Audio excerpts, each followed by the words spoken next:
오늘 말씀은 시편 60편 1절에서 12절.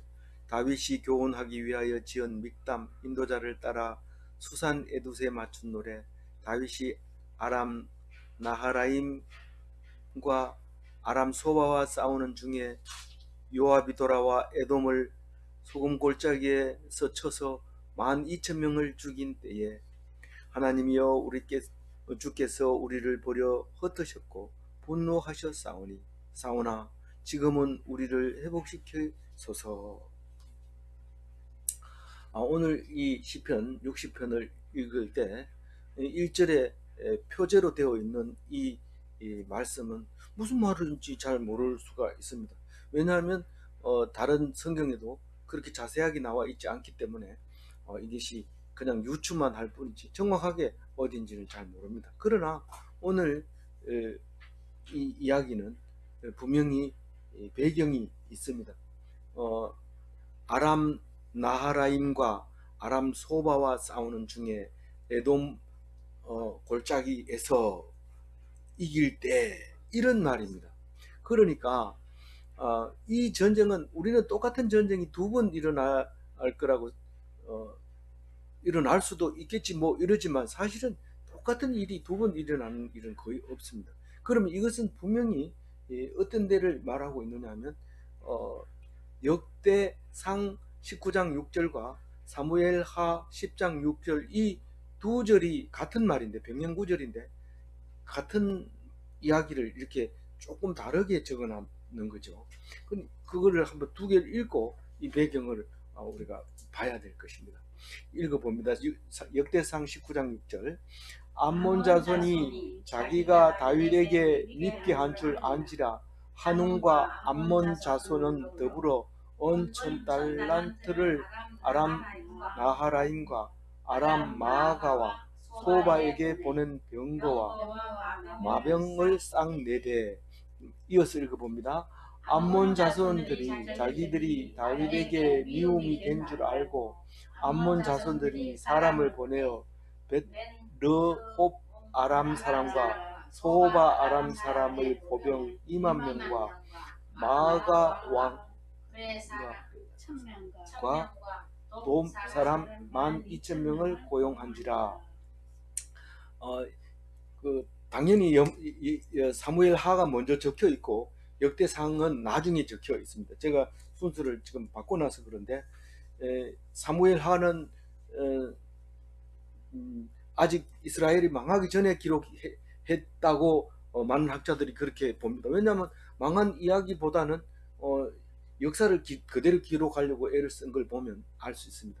그러니까 사무엘상, 사무엘하, 열왕기상, 열왕기하 이렇게 흘러오지만 역대상은 창세기부터 시작해가지고 쭉 이렇게 한 권에다가 역대상, 역대하 이렇게 기록을 했기 때문에 그런 거죠. 그러면 좀 나아진 게 뭐가 달라졌나요? 인명수가 지금 역대상에는 기록을 하지 않고 있습니다. 그리고 나라 이름이 조금 더 분명한 것처럼 보여지는데 오늘 다윗의 시 표제하고 닮아 있는 아람 나하라임, 아람 소바 이거하고 이제 닮아 있는 것이 그 역대상 쪽에 더 닮아 있다. 뭐 그거 두 개 비교해서 어떤 게 닮았냐가 중요한 게 아니라 그런 이 두 내용을 말하고 있는 것이 거의 분명하다 하는 것을 알 수 있습니다. 그럼 그 이야기의 배경은 어디 있을까요? 이 말은 무슨 말일까요? 이 한운이라는 사람이 중심에 있습니다. 이 이야기의 중심에 한운이 있는데 한운이 뭐냐 누구냐 이러면은 이 한운이 바로 나하스의 아들입니다.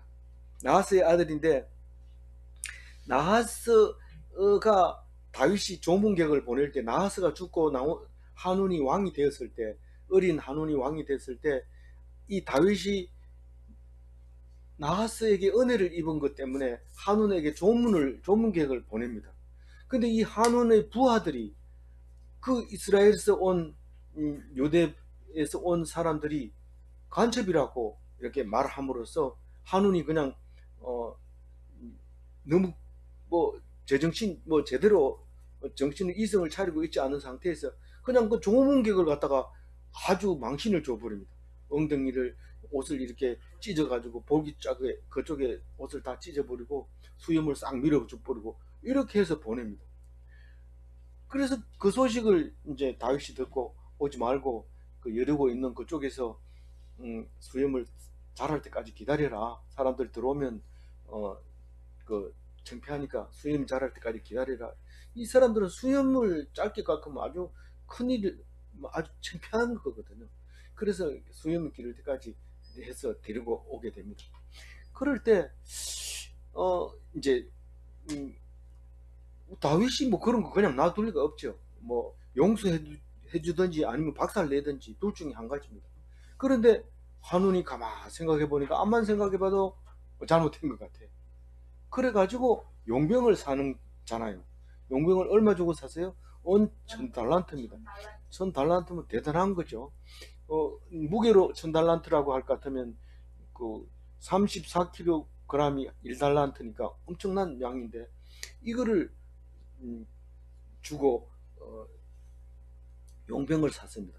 그 한 번 기분 내다가 한 번 그 면도 해주고 엉덩이 볼기짝 싹 잘라가지고 해놓고 하하하 하고 배 웃은 값이 엄청 큰 거죠. 그래서 사가지고 이제 싸움을 대비하고 있는데 결국 이야기로 들어보면 뭡니까? 이스라엘 사람이 이 다윗의 군대가 이겼다는 사실입니다.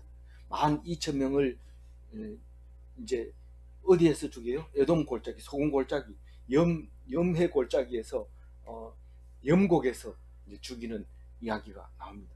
그 이야기의 배경은 전부 다 요단 동편 길르앗 쪽에서 일어나는 일들을 얘기하고 있습니다.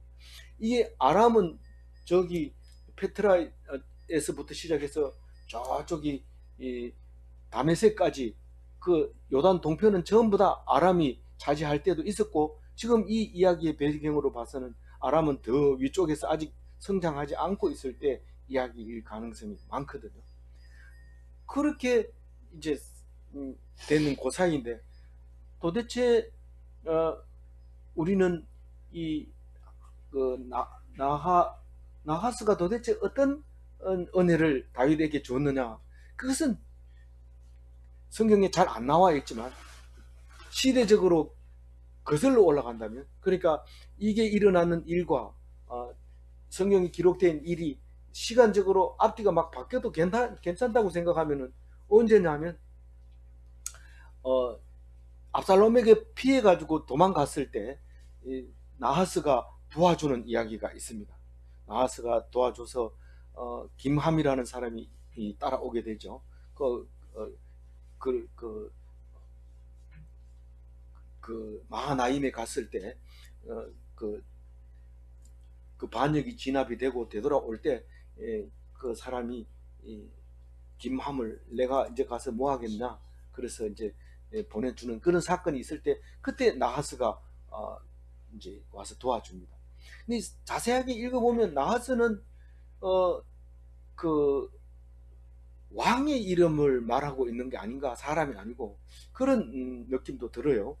그렇지만 제일 처음에는 어떤 거냐면 다윗이 사울에게 쫓겨서 요단강을 건너서 길르앗으로 가서 우리 부모를 맡길 때가 있습니다. 사울이 자기 부모를 해치지 못하도록 데리고 와가지고 좀 거기는 모압으로 나오죠. 모압으로 나오는데 거기에다가 우리 식구를 좀 맡겨둬라. 그러면 하나님의 뜻이 무엇인지 알 때까지 좀 맡아달라. 그래가지고 맡기는 게 있는데 시대적으로 보면 그게 더 빠릅니다. 그리고 나중에 이 압살롬이 반역이 일어날 때는 아무래도 이 시편을 쓰고 훨씬 나중에 쓴 것 같은 느낌이 들기 때문에 시대적으로는 앞뒤가 안 맞지만 그 나하스가 도와줬다는 얘기를 본다면 우리는 그 두 가지를 생각할 수 있습니다. 그러나 우리는 여기 여러 가지 지명도 나오고 하지만 요단 동편이라는 사실만 기억하면 됩니다. 요단 동편은 그때 다 길르앗이라고 말하고 있을 때인 이야기죠. 그러면 나하스가 누구길래 다윗을 도와줬을까? 그 이야기가 오늘 이어지고 있는 이야기 속에 들어 있습니다. 잠시 이쪽을 보게 되면은 음,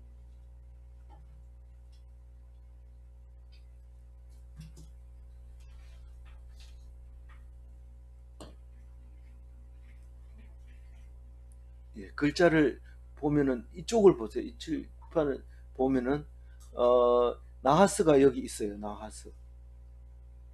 어, 잘 안 보이면 여기가 나하스가 있는데 이 나하스는 마하나임에 살고 암몬 사람이고 라빠 사람이라고 해요. 지금 암만이라고 한 곳이 라빠거든요. 옛날에는 라빠라고 불렀고 지금 암만이라고 하는 곳인데 그 아들이 한운인데 이제 이 사건은 나하스가 죽고 아들이 한운이 이제 그런 짓을 한 거죠. 근데 이 나하스가 옛날에 사울이 왕을 기름을 부음을 받고 왕 노릇 못하고 있을 때 나하스가 아주 못된 말을 해가지고 전쟁이 일어나는데 그 전쟁을 사울이 주동해가지고 이기고 나서 다시 사울을 제대로 된 왕으로 섬기게 되는 역사가 일어납니다. 그리고 그곳을 길르앗 야베스라고 얘기를 하고 있습니다. 그 지역을. 그러니까 요단 동편은 지금 경계선이 분명하지 않고 실제로 요즘 가봐도 여전히 이 경계선을 둘만 한 게 아니라 거의 산악 지역으로 어, 나무 없는 산악 지역으로 이렇게 만들어져 있는 모습을 보면서 이건 요단 동편이다. 요단 동편에 원래는 모세가 배당해준 땅이잖아요. 므낫세 반지파하고 르우벤 지파와 갓지파 이렇게 분배했던 땅인데 지금 다윗이 통치할 때는 벌써 다 빼앗기고 남의 땅이 되어 있는 상태에서 지금 이 시편을 쓰고 있는데 그 이야기가 시편에 그대로 적용이 되죠. 읽어질 수 있는 겁니다. 그런데 나하스가 어, 죽고 또 그 아들 또 나하스라고 하는지 아니면 다른 나하스가 있는지 그거는 정확하게 모르지만 나하스가 시대적으로 봤을 때 하나밖에 없다면 그것은 분명히 다윗의 어머니하고 사이에 자식이 있었는데 그 두 사람이 하나는 스루야고 하나는 아비가일이에요. 그 딸이 둘이 있었는데 나하스하고 다윗 엄마하고 사이에 근데 다윗 엄마는 이세하고 결혼해서 다윗을 낳았는데 이게 훨씬 먼저 같아. 이세하고 다윗하고 아이를 낳고 이 다윗 엄마가 나하스하고 결혼해서 스루야와 아비가일을 낳은 것 같아. 그래서 아비가일은 이드라하고 결혼해서 아마샤를 낳고 스루야는 자기 남편하고 아이를 낳아가지고 요압과 아비세와 아사헬을 낳는다. 이 그림을 그리기 위해서 어제 늦게 잤는데 어, 이 여기에 보면 이 사울도 아버지가 기스인데 기스하고 넬하고는 형제 관계인데 넬과 넬의 아들은 아브넬이었고 사울의 군대 장관이었어요. 그래서 사울이 죽고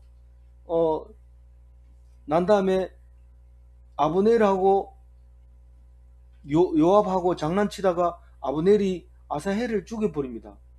따라오지 말았는데 자꾸 따라와가지고 창을 뒤로 돌아보지도 않고 뒤로 찍어 버렸는데 죽어버렸어요. 그러니까 요압이 그것을 알고 나중에 아브넬이 이 다윗한테 와서 우리 같은 편 하자 이렇게 할 때 좋은 말로 보내놓는데 뒤에 따라가가지고 요압이 아브넬을 죽여버립니다. 그리고 아마샤도 나중에 그, 압살롬의 군대 장관을 했었는데 그거 때문에 앙심을 품고 요압이 다윗이 살려놓은 아마샤를 요압이 가서 칼로 찔러 죽입니다. 그때 말할 때 형님 이렇게 얘기합니다. 형님 잘했습니까? 이러면서 수임을 잡고 그냥 칼로 찔러서 죽여버립니다.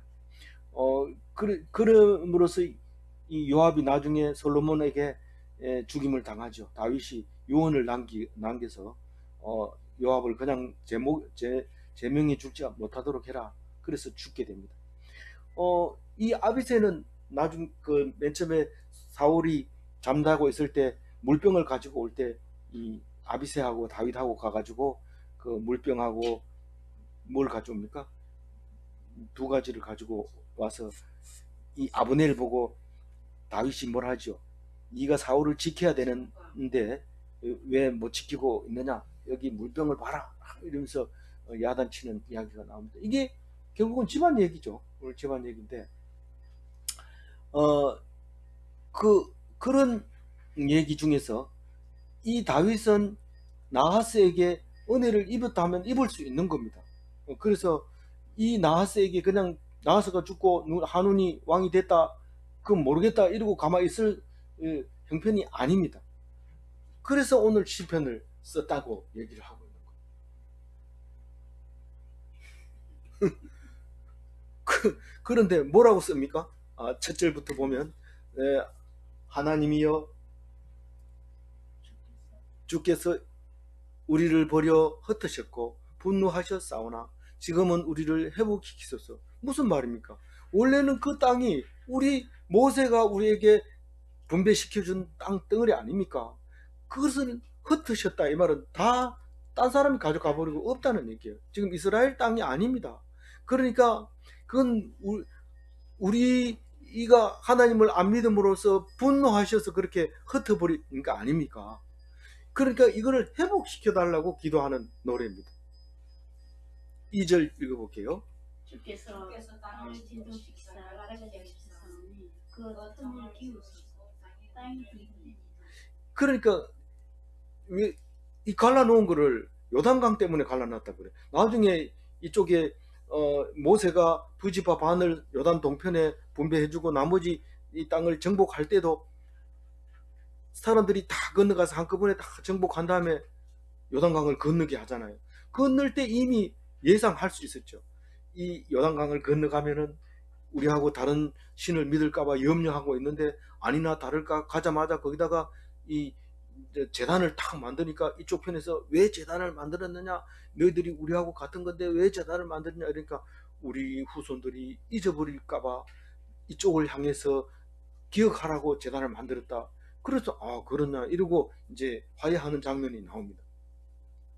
근데 이 다윗은 오늘 시편 60편 2절에서 땅을 진동시켜서 갈랐다고 얘기합니다. 땅을 진동시키니까 요단강이 갈라지면서 그 물이 동서로 갈라지게 하고 사해는 가라앉아서 소돔과 고모라는 땅 밑으로 가라앉아 버리고 그렇게 하나님이 화를 내서 땅을 갈라 놓으셨는데 그래서 우리가 두 개가 소원해지고 멀어지고 딴 나라가 되고 흩어져 버렸는데 이제 땅을 기워 달라는 거예요. 이게 찢어진 그 틈을 기워 달라는 거예요. 메워 달라는 거예요. 그래서 우리가 부부싸움 하다가 하나님을 안 믿어서 그만 지멋대로 얘기하다가 싸움이 일어나가지고 틈이 벌어지면 하나님 우리가 하나님을 잘 믿지 않아서 이렇게 갈라졌습니다. 틈이 생겼습니다. 이것을 메워 주소서. 그리고 우리 마음이 흔들리고 있는데 이 흔들리는 틈을 하나님 말씀으로 채워주세요. 그럼 채워줍니다. 채워주는데 오늘 그 얘기를 합니다. 이 기도를 하고 나가니까 12,000명이 염의 골짜기에서 그냥 송장이 다 돼버리는 거예요. 그래서 꼭 기도를 해야 되는 이유가 거기 있는 거죠. 그래서 갈라지게 했다는 것은 그 길르앗 땅을 갈라져 있는 것을 그것을 메워달라는 거예요. 여기서 보면 진동시키사 이러면 전쟁이 지진이 나서 땅이 갈라졌다는 뜻이구나 그렇게 생각할 수도 있지만 우리가 싸워가지고 맨날 난리를 피워가지고 이렇게 갈라져 있다 이렇게 생각을 할 수 있는 거죠. 3절 읽어봅니다. 주께서 우리의 백성에게 어려움을 보이시고 비틀거리게 하는 어려움을 보이시고 지금 이 사람들이 뺏긴 것뿐만 아니라 우리를 굉장히 어렵게 하고 있다. 그러니까 그걸 우리에게 보여줬다. 백성에게 어려움을 보여주시면서 어떻게 할 줄 몰라가지고 비틀거린 것처럼 이렇게 할까 저렇게 우리가 사신을 보내서 사이좋게 할까 아니면 공격해서 잡아먹을까 온갖 이래 생각도 해보고 저리 생각도 해보고 그러고 있는 걸 비틀거린다고. 그 왜 그러나 이렇게 포도주를 먹어서 그렇대요. 이 땅이 벌떡 일어나기도 하고 나는 가만히 있는데 뭐 그런다는 거예요. 그런데 그거를 다윗은 시로 이렇게 써주는 겁니다. 그 기도를 그 하니까 그 이제 뭡니까 3절에서 땅이 흔들림이다 이 말은 전쟁이 일어날 것 같아요 이런 의미를 가지고 있는데 전쟁이 일어난다 하더라도 우리가 비틀거릴 수밖에 없습니다. 어떻게 해야 될지 모르겠습니까? 저 사람들을 율법대로 괴멸시켜야 됩니까? 이렇게 기도해 보기도 하고 그런 생각을 하고 있는 것 같아요. 그래서 중심을 못 잡고 있을 때 4절 딱 얘기합니다. 왜냐하면 그걸 솔직하게 얘기했을 때 4절이 답이 나와요. 이게 솔직하게 기도를 안 하면 자꾸 딴소리가 나오는데 좀 늦게라도 솔직하게 하면 답을 주는데 이게 답이 4절입니다. 읽어봅니다. 주를 경외하는 자에게 깃발을 주시고 진리를 위하여 달게 하셨나이다 셀라. 저는 이게 4절이 중심 말씀이 돼야 되겠다 이렇게 생각하고 파란 줄을 먼저 긋죠. 딱 그어놓고 생각해 보니까 뒤에 게 마무리하는 말이 되더라고요. 그래서 이것을 그냥 빼고 이제 4절 말 9절 말을 중심으로 잡았는데 그게 이제 9절에 가서 또 이제 다시 한번 묵상하겠지만 이 말씀은 무슨 말입니까? 주를 경외하는 자에게 이것은 이스라엘 백성을 말하는 겁니다. 하나님을 두려워하는 자를 말하는 겁니다. 깃발을 주시고 깃대를 주시고 기치를 주시고 또 표시를 주시고 이런 뜻입니다. 무슨 표시? 거룩하게 해주시는 거죠. 하나님을 믿는 자에게 거룩하게 구별해 주시고 진리를 위하여 달게 하셨나요? 진리를 위해서 뭐를 달게 달콤하게 했다는 겁니까? 아닙니다. 그 깃발을 달고 다녀야 돼. 깃발을 장대 끝에 달고 그렇게 달아야 돼. 진리를 위하여 달았다는 게 뭡니까? 하나님 자체가 진리이기 때문에 그 진리를 위해서 두려워하는 거지. 전쟁을 해도 지면은 질 수도 있지만 한번 지는 것을 교훈 삼아서 우리가 이기자. 그게 진리고. 근데 이기면 막 하나님 모르고 이러지 말고 진리는 질 수도 있고 이길 수도 있다. 그럴 때는 이길 때는 하나님 앞에 감사드리고 이런 게 진리인데 이기면은 막 교만해지고 지면은 막 굴하고 이런 그는 하나님 없는 사람들이다. 하나님 있는 것이 진리가 있는 것이고 진리 있는 것에 거룩함을 붙이고 깃발을 붙여서 하나님이 우리에게 표식을 주셨다. 지금은 잘 안 쓰지만 이 깃발은 옛날에는 기치라고 했어요. 기치를 지금 북한에서는 아직도 쓰고 있는데 기치를 높이 들고 이렇게 할 때 그 깃발입니다. 그 깃발을 보고 아무리 멀리 있는 사람도 보면 그 깃발만 보면 힘이 나고 용기를 내서 일을 하게 되는데 그 진리가 바로 그런 거죠. 그 말이 좀 길게 나갈 것 같으니까 셀라를 붙였잖아요. 왜냐하면 그걸 빨리 읽어 넘길 게 아니라는 거죠. 우리에게 그냥 있는 게 아니라 표식을 줬구나. 무슨 표식을 줬냐? 진리를 위하여 너희들은 그렇게 해줘라. 그런 깃발을 우리에게 줬다는 사실을 4절에서 발견하게 됩니다. 우리 존귀해지죠. 우리 그걸 들으면 마음이 막 뜨거워지죠. 우리는 보통 뭡니까?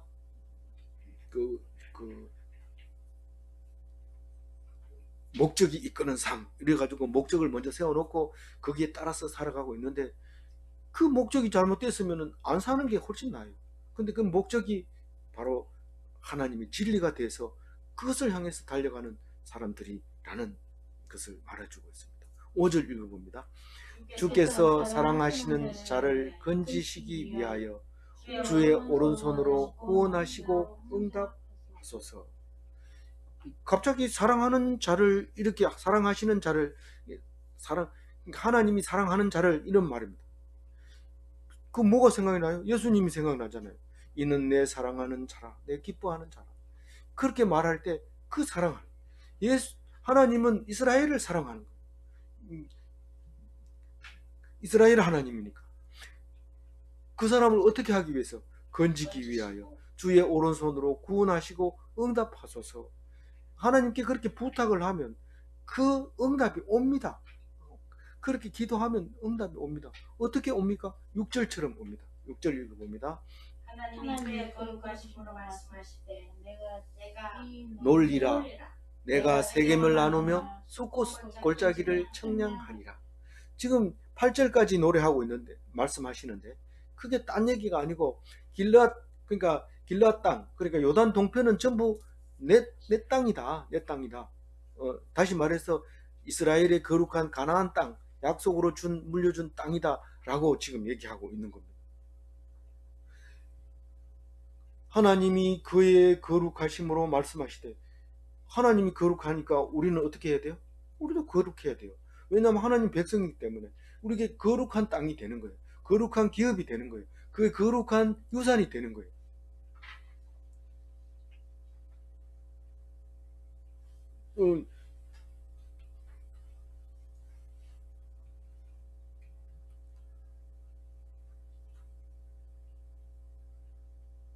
근데 뭐라고 합니까?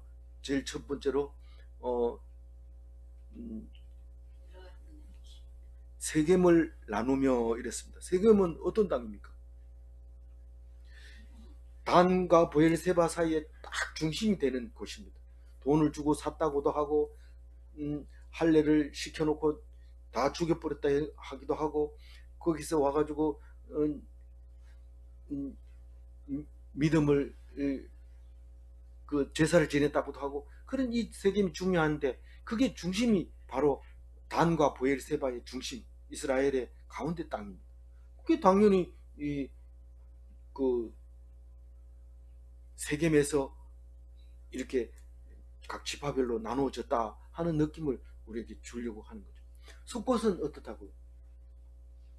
숫꽃을 청량하라 이랬는데 세겜은 요단 서편입니다. 요단 서편이고 숫꽃은 요단 동편, 아직 그 길르앗 땅입니다.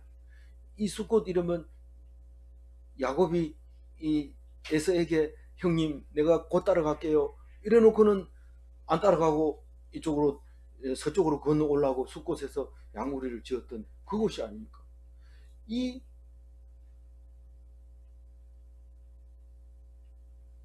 이스라엘이라고 이름을 씨름을 해가지고 이스라엘이라는 이름을 받아내고도 여전히 야곱은 속이고 있는 거예요. 형님 내가 뒤따라갈게요. 우리 같이 가면은 우리 양들이 다 죽어요. 그러니까 먼저 가면 내가 따라가겠습니다. 이래 놓고는 딱 90도로 꺾어가지고 요단 동편으로 오는데 그곳이 숫곳이 그곳에 나중에 보면 그 야복강 있는 중류쪽 하루에서 조금 올라가 있는 곳인데 거기서 모래가 아주 바도라운 모래가 나오는데 그 주물사가 거기에 주물사로 쓸 수 있었던 모래가 많이 있었죠. 요즘은 주물사를 화학적으로 하니까 괜찮지만 뭐 큰 솥을 만들려면 주물사가 필요한데 그 모래로 탁 형태를 잡아가지고 끓여 부으면 털이 그대로 살아납니다. 그를 이 숲곳에서 채취했다는 거 솔로몬 성전 지을 때 이야기 나옵니다.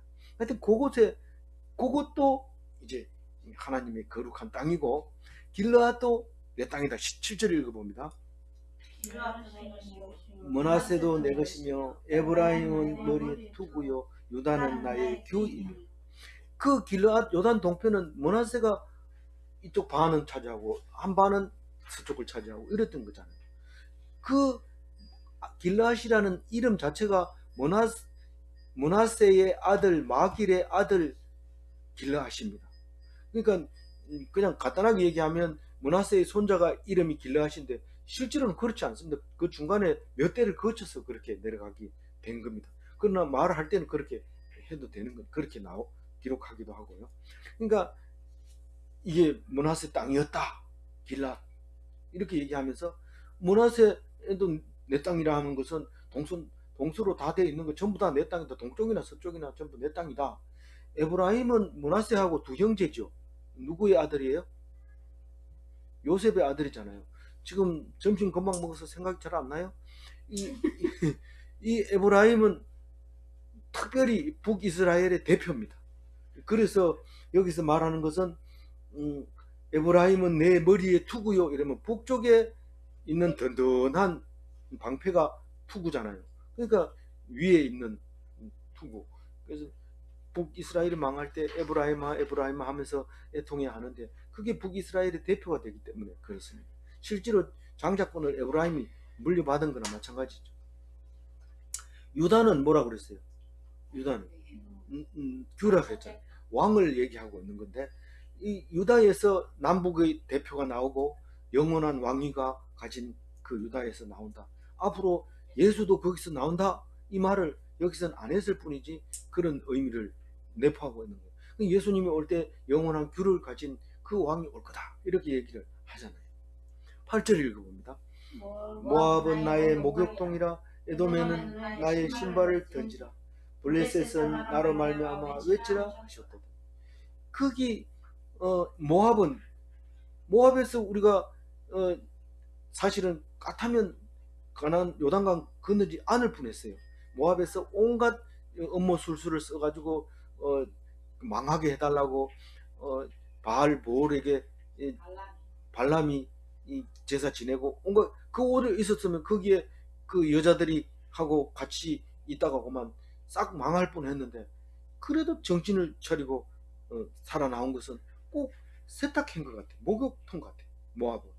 그래서 깨끗하게 돼서 강을 건너서 넘어온 것 같아. 그런 기분이 들잖아요. 다윗은 그걸 알고 노래한 거죠. 에돔은 어땠어요? 에돔은 뭐라고 해놨어요? 나의 신발을 던지라. 이건 분명히 무슨 말이에요? 형, 예? 에돔은 야곱의 형이잖아요. 이스라엘의 형이잖아요. 에서잖아요. 에돔이. 그러면 신발을 던지라는 건 뭐예요? 장자권을 포기한다는 거예요. 기업을 포기한다. 신발을 던진다는 거예요. 그러니까 에서가 신발을 던진 거예요. 그러니까 포기한 거예요. 근데 야곱이 죽은 거예요. 챙긴 거예요. 쟁취한 거예요. 그래서 이렇게 노래를 할 수 있는 거예요. 신발을 던지라. 그때 당시 있는 사람은 금방 알아들을 텐데 이게 그렇게 잘 못 알아듣는 것 같아요. 블레셋은 어떻게 돼요? 나로 말미암아 외치라 하셨도다. 우리는 승리 이러면 항상 블레셋하고 싸워서 이기는 걸 승리라고 합니다. 근데 2000년 동안 블레셋에게 지잖아요. 블레셋에게는 졌는지 모르지만 이겼는지 모르지만 졌는지 모르지만 2000년 동안 나라를 잇고 전 세계에 흩어져 있을 때 그 땅 이름을 블레셋이라고 팔레스타인이라고 말하고 되잖아요. 그러니까 결국은 영원한 대적이 블레셋입니다. 근데 블레셋을 이기면 그보다 더 좋은 게 없어. 블레셋 이깁니다. 그래서 누구한테 이기면 가장 기분 좋아요? 제일 가까이 있는 배우자한테 내가 뭐 이겼다고 하는 것은 뭐 육체적으로 싸워가지고 승리하고 막 엄청 깨뜨려가지고 이겼다 이렇게 얘기하는 거 아니고 남편인 경우에는 뭐 다이아몬드를 사줬다든가 뭐 이러면 그 제일 자기가 든든한 거예요. 남자로서 했는 일을 한 것 같아요. 그 여자도 마찬가지로 남편한테 잘해서 칭찬받으면 여자로서 할 일은 이거보다 더 잘한 게 뭐가 있냐. 남자가 나 잘 기르는 게 이 세상을 가진 것보다 더 세다. 뭐 이러면서 하는 것처럼 이 제일 가까이 있는 사람을 정복할 때 가장 기쁜데 블레셋이 그거였던 거죠. 거의 천생연분으로 같이 살 수밖에 없는 지금도 여전히 같이 살고 같이 다투고 난리 피우는 건데 그런 상대가 블레셋인데 아직도 블레셋은 여전히 이때 지금 에돔도 없고 모압도 없어졌는데 뭐는 살아있어요? 암몬은 살아있어요. 암만 그가 이름이 남아있다고. 다른 데는 이름도 사라지는데 블레셋하고 암만하고 이게 살아남아가지고 현존하고 있죠. 그랬던 어쨌든 간에 이 다윗의 시에서는 그게 전부 다 우리 땅이다. 하나님이 거룩하게 구별되어 있는 땅이다 라는 말을 하고 노래를 하고 있습니다. 그래서 9절에 이렇게 얘기합니다. 이 9절이 바로 중요한 얘기죠. 읽어봅니다. 내가 나를 누가 나를 에돔에 인도할까? 그런데 만약에 9절을 딱 잘라가지고 읽었다고 합시다. 뭐 다른 거 필요 없이 구절을 딱 읽어서 야 이거 자기가 누군데 뭔데 견고한 성에 네가 들어갈래 하냐? 너는 들어갈 필요 없어. 말 왜 들어가려고 애를 써? 위험하기 싫어. 이렇게 말할 수 있고 그 에돔을 네가 왜 들어가려고 하는데 이렇게 말하지만 사실은 하나님이 우리에게 준 것을 놓쳐버리면 내 사명이 아니다. 이렇게 생각을 하고 있는 거예요.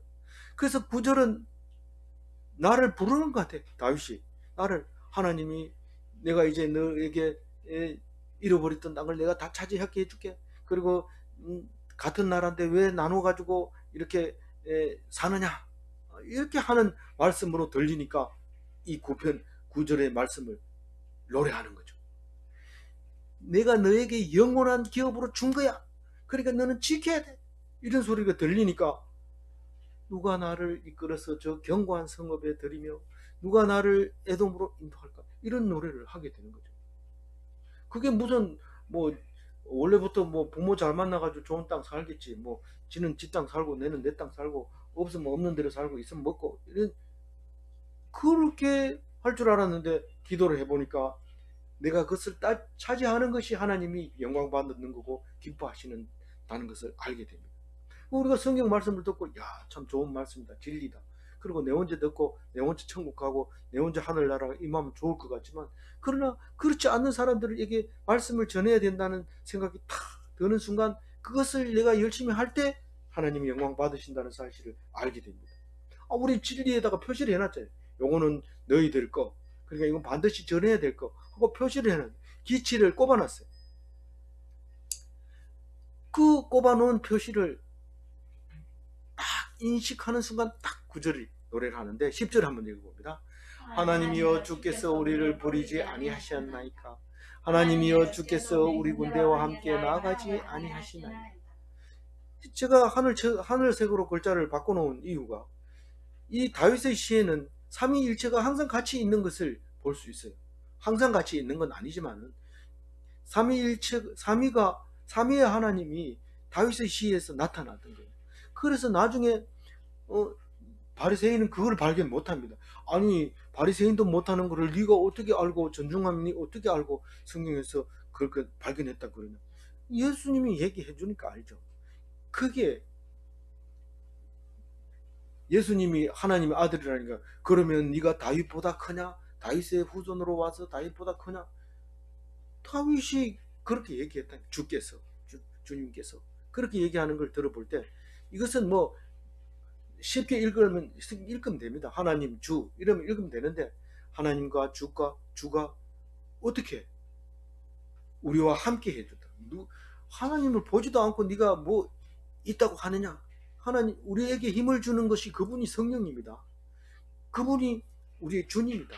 그래서 주로 오신 예수를 생각하게 되고 우리와 함께 있게 됩니다. 그래서 예수님이 안 오셔도 우리는 이 10절을 읽으면 삼위의 하나님이 우리와 함께 하시는구나. 이걸 알아야 되는데 못 알아보니까 아예 안 되겠다. 얘들은 꼭 머리가 나빠가지고 내가 자세를 낮춰야지. 그리고 이 땅에 오셔서 십자가에 돌아가시면서 너들이 나처럼 살면 제대로 산 거다. 하나님 아들로 산 거다. 알았지? 그리고 십자가에 돌아가셨는데 우리는 그거는 예수님 우리를 위해 죽었대 그러면서 슬퍼하는 척 하는데 뒤로 보면 안 울고 했어요. 우리 아버지 돌아가셨을 때 상주가 셋이 있었는데 거기 가운데 상주가 야 손님 왔다 이러면 하고 곡하는 소리를 하는데 그냥 좀 진중하게 해야 되는데 딴 데 쳐다보면서 이런데 제가 그것을 발견하고는 웃음이 나와가지고 저도 상주인데 그만 같이 웃은 적이 있거든요. 그런데 우리가 진지해야 되는데 이 하나님 말씀을 읽으면서 자꾸 장난치고 세상 일에 여전히 빠져있는 모습을 보면서 진짜 하나님 앞에서 진중해야 되겠구나 그런 생각을 하게 됩니다. 우리를 버리셨습니다 이 말입니다. 10절에 우리를 버리지 아니하셨나이까. 우리를 버려서 땅을 갈라놨다 이런 말을 하면서 우리 군대와 함께 나가지 아니하시나이다. 우리가 싸울 때마다 자꾸 지니까 우리와 함께 하지 않아서 우리가 졌다고 말하고 있는 겁니다. 네가 잘못해서 그렇지 왜 나보고 그래. 하나님이 이렇게 말할지 모르지만요.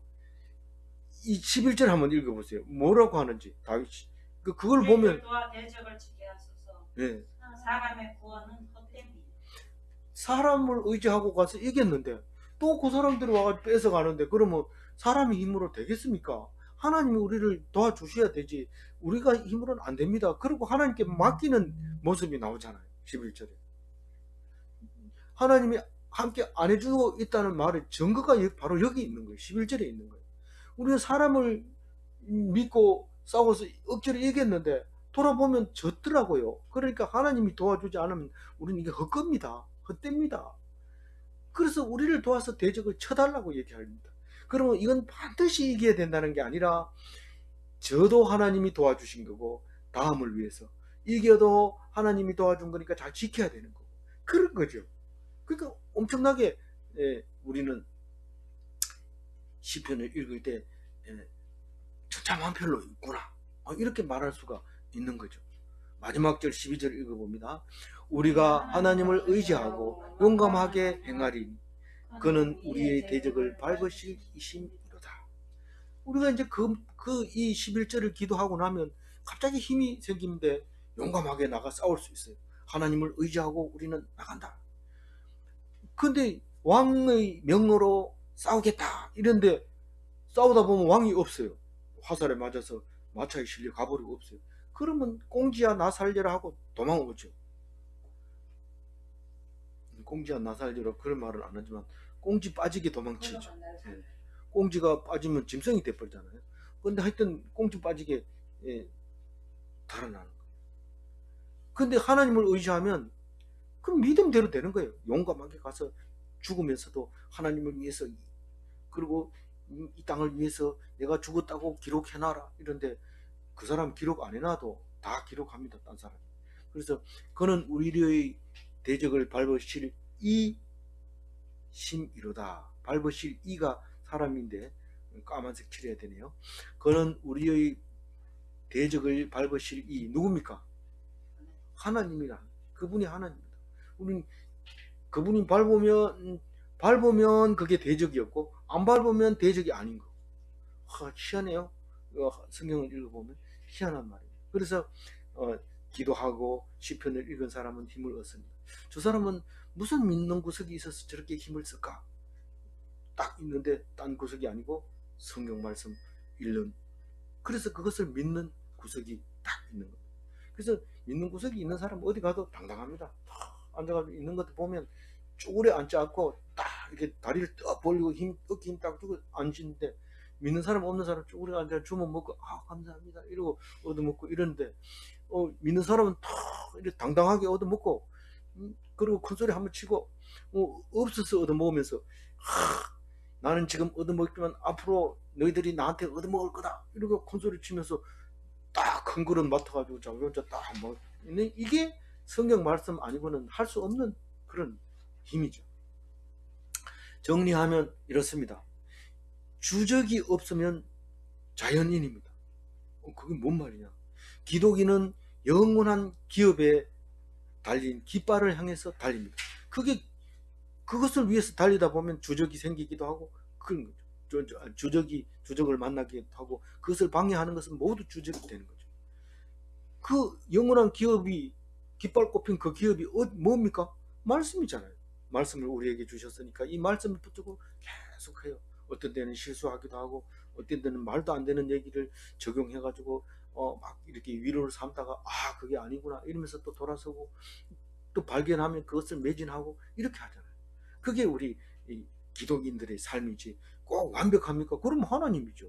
완벽하지 않습니다. 부족하고 모자라고 또 세상 사람보다 별로 나은 게 없고 어떤 사람은 심리학으로 철학으로 우리보다 훨씬 더 나은 말을 할 수 있지만은 그러나 영원한 기업을 달리는 그것은 기독인밖에 없다는 사실을 알고 말씀 속에서 힘을 얻고 목표를 삼아서 달려가는 그런 기독인이 다 되시기 바랍니다.